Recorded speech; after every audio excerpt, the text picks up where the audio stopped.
say scoop.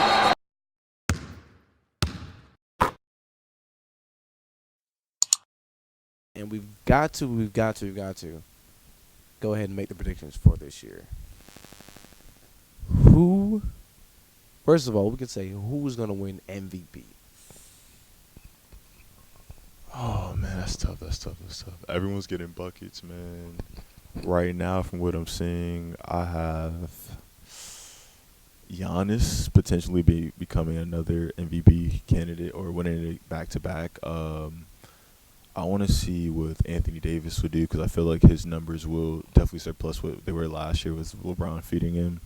And I feel like my dark horse sleeper is LeBron James. Because everyone's talking about, oh, Kawhi's the new king of LA, you know what I'm saying? LeBron's too old. This was this 18-17 season, I believe. So, I mean, hey, he might still got it in the bag, and that's about it. I think between Giannis and maybe Anthony Davis. It's definitely tough. I feel like LeBron James is always in the consideration because realistically, you can add LeBron James to your team, and he's going to immediately make your team a playoff contender. Honestly, a title contender. You know, the Lakers, people forget that how quickly they shot up in the rankings and before LeBron got hurt last season. They were, I believe, the fourth team in the West before LeBron went down. They were beating down the Warriors in that game prior to LeBron's injury. So LeBron fully healthy, I can definitely consider him being a MVP candidate this year. Definitely can't knock out Giannis, but there's going to be a lot of guys like Kyrie Irving. If he can keep up his level of play and the Nets can make a push towards the playoffs, I could definitely see him being in that topic. I can definitely see Kawhi Leonard being in the discussion. You know, just how he kind of elevated his play coming back from that injury and winning a title in Toronto, bringing that over to the Clippers if they can mess around and if they can get out the West. I honestly, I might have to give that to him too. And then we've got a couple sleepers who, look, y'all might not want to hear it, but honestly, if maybe Trae Young or Luka Doncic, who are two guys who have been killing it to start of this year, both Trae Young is averaging almost 40 points a game, over 2 games right now. Ice Trae, if the Hawks can get to the playoffs, and he keeps up this type of level of play, I can honestly see Trae Young being in consideration for that. We definitely have guys like Zach LaVine. A lot of these guys are on bad teams, so I'm not gonna get too high up on however they're gonna play because, if they're not winning, I don't think that they're gonna be in that conversation. But it should be interesting to see how the season plays out. So I'm gonna have to give my dark horses to Kyrie Irving right now, and Kawhi Leonard, but I can definitely not argue guys like James Harden or, like you said, Giannis Antetokounmpo being guys that are going to be right back in the race. But who do you think Rookie of the Year will be? We've got definitely a talented class this year. Who do you think Rookie of the Year will be?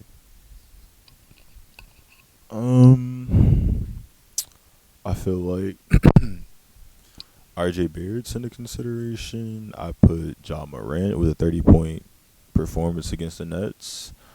My dark horse sleeper is Kobe White because he had 25 points off the bench actually for Chicago, and I would keep an eye out on Cam Reddish as well. I mean, he's not performing the best as he can or similar as he was in Duke, but I feel like his potential and ceiling is pretty higher than a lot of players within the class, I would say. But if I had to pick one today, I'm sorry, Zion Williamson when he plays. So I'm tripping. I'm sorry. Can't forget that guy. Zion, I forgot Zion. But okay, let's play hypothetical. Let's say Zion doesn't get it. I would put right now RJ Barrett because like the buckets he's doing. Ja Morant, I believe he's gonna be an all-star as well. But I feel like Ja Morant has Jaren Jackson Jr. He has some vets. I believe Andre Iguodala's there if he hasn't been released yet. I feel like he has a little bit more tools compared to RJ Barrett, who's dealing with the point guard situation. They don't know who's gonna be a starting point guard. New York's not as it's still young right now. But I'll give it to RJ Barrett. Okay, interesting. Before I bring that up, the top five rookie scorers so far, we got Kendrick Nunn out of Miami, averaging 22.3 points a game after week one. You've got R.J. Barrett coming in second, 21 points a game. John Morant, 18 points a game, and Kobe White at 16.7. And we can't forget about Rudy Hachimura, averaging 16.3 points a game. A lot of guys already considered pretty much most of this list to be guys that are going to translate to the NBA. Aside of Kendrick Nunn, he was definitely a sleeper coming out of Oakland this year. That was a sleeper. If he can keep up that type of play, I would definitely say I could consider him for that conversation. But honestly, I don't think so because Jimmy Butler missed the first few games. I believe it was to his wife had a baby. So once Jimmy Butler comes back, I don't know if a lot of them points are gonna go your way.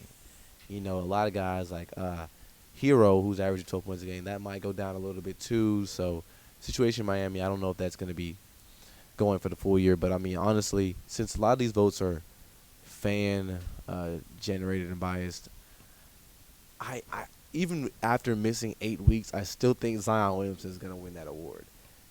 It's just gonna take one highlight and boom, his numbers are gonna go crazy. But definitely, aside of him, I'm gonna have to go with R.J. Barrett, and for a close third, I'm gonna have to put. It's gonna be like it's really a tie right now with Kobe and John Morant. They're both playing in relatively smaller markets as of today. They're not going to get too much TV time. Both teams aren't going to be too good, I think. But honestly, I could see Ja probably averaging a little bit more statistically when it comes to points and assists just because he's going to play a lot. Kobe right now, like you said, he's still coming off the bench. So that's going to be a dynamic that's interesting. And I think if the Bulls are smart, they're going to mess around and start him before the All-Star break. But I got to go with R.J. Barrett if it's not Zion being Rookie of the Year so far. And as we look into the end of the season, who do you think makes the playoffs? You can go ahead and start off with who you might think make it in the Western Conference. So far, we've got the standings looking interesting. Of course, it's only been 3 games, but the standings look so pretty good. If you look at the Western Conference, you got the Timberwolves who are 3-0. The Spurs at 2-0, the Nuggets at 2-0, and then surprisingly, we got the Suns starting off the season pretty well at 2-1. But I had to pause right there because they took a huge blow with DeAndre going down. 25 games. That I think might hurt them. He's a guy. He's a double machine. He's been playing really well starting off the season. He's been blocking a lot of shots. He's expanding his game as well. That's going to hurt them, I think. So I don't know how well that's going to fare for them as the season goes on. Oubre has stepped up his game. He's averaging 21 points a game. But, that's going to be interesting to see how that goes. We've got the Clippers, the Nuggets, the Lakers, Trailblazers, and Jazz all right now in the top 8 spots. But, the West is super close. We've got a lot of guys at 2-1. The Mavericks are also at 2-1 at the 9th spot. We've got the Rockets at 500. Thunder, Grizzlies, Warriors, Kings, and Pelicans, surprisingly, at the bottom of the Western Conference. Who do you think makes the playoffs in the West? So my top 8 in no order, I have, the Nuggets. Got to put the Clippers, Lakers, get those out the way. I believe Houston will be there, so that's 4.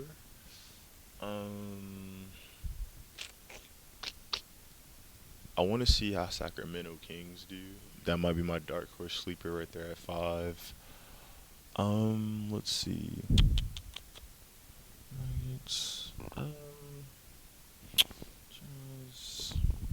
Spurs. Maybe the Spurs. My 6. Warriors. I believe they'll find a way to make it happen. And then I forget the Trailblazers. I'll put the Trailblazers in there with Dame and CJ. The way their dynamic duo is, I believe they can make it through. So, who do you have? I got to go with the Lakers and Clippers, the 2 teams out of L.A. I just feel like they're going to be too star-studded. There's no way LeBron misses the playoffs 2 times. Healthy, definitely not. So I got to give them 2 teams. I'm going to have to go with the Nuggets as well. They're just really good. They got a lot of firepower in that backcourt. Jokic, what can I say? The Rockets also, so you can say what you say about James Harden and Westbrook, I feel like that's gonna work out. It's gonna be interesting to see how they would play in the playoffs when it comes down to the last few minutes. Because right now they're doing really well. Westbrook had a triple double, 28. I think it was 10 and 13, and he now passed Magic Johnson to become second all time. That was gonna be interesting to see. James Harden hasn't done too much when it comes to scoring wise, but they're just too talented, I think, to not make it. I want to go with the Trailblazers as well. Uh, I can't knock the Warriors. The Kings are going to be interesting, like you said, but an interesting point going back to what LeVar Ball said. What the issue was with the Lakers all season last year was Luke Walton. Luke Walton has been coaching the Kings so far, and they're currently 0-3.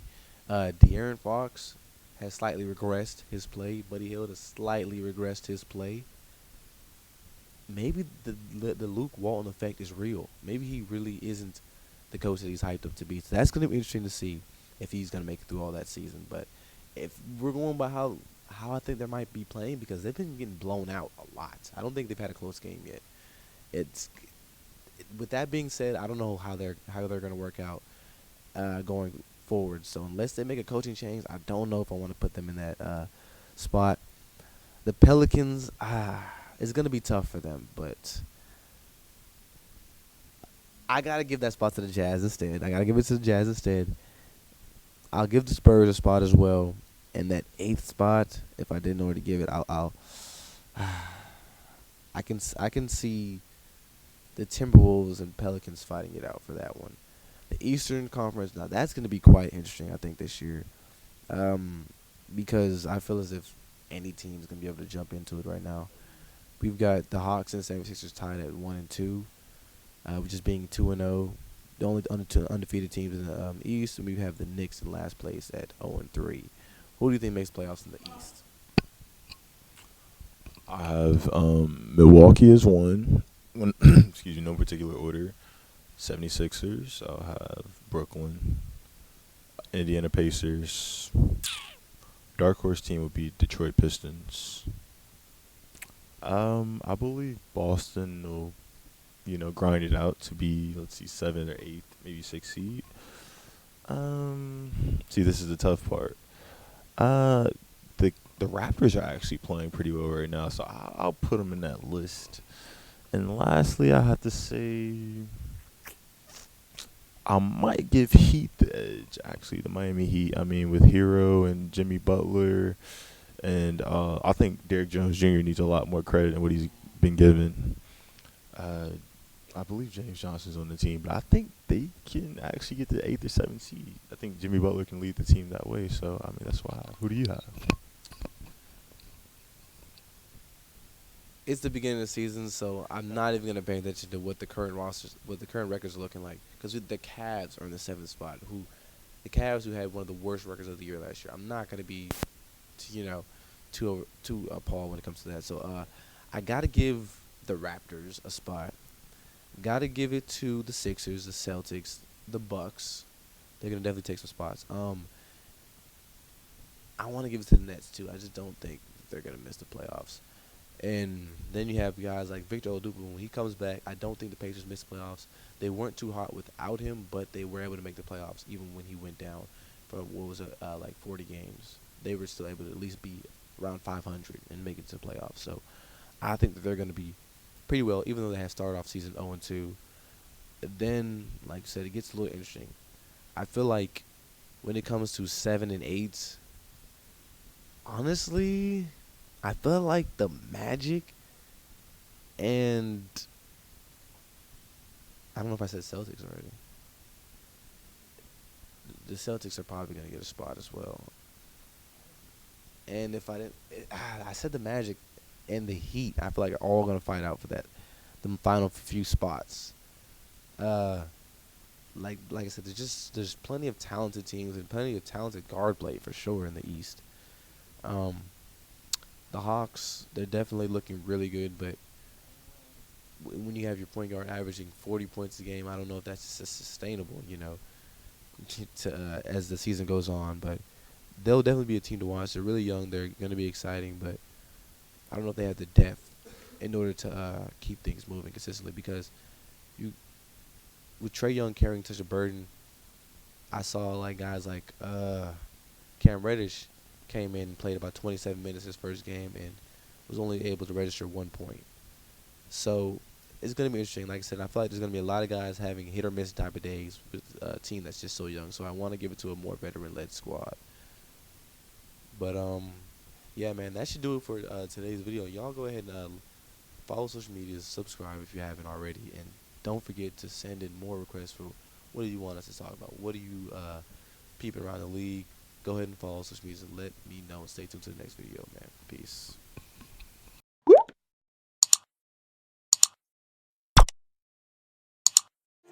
Slam dunk. We crossed over, then we slam dunk. Crossover. Michael Jordan 6 rings make me slam dunk. Don't know whiskey with the chickens, I'm a slam dunk. Hit on with the pump, I call that.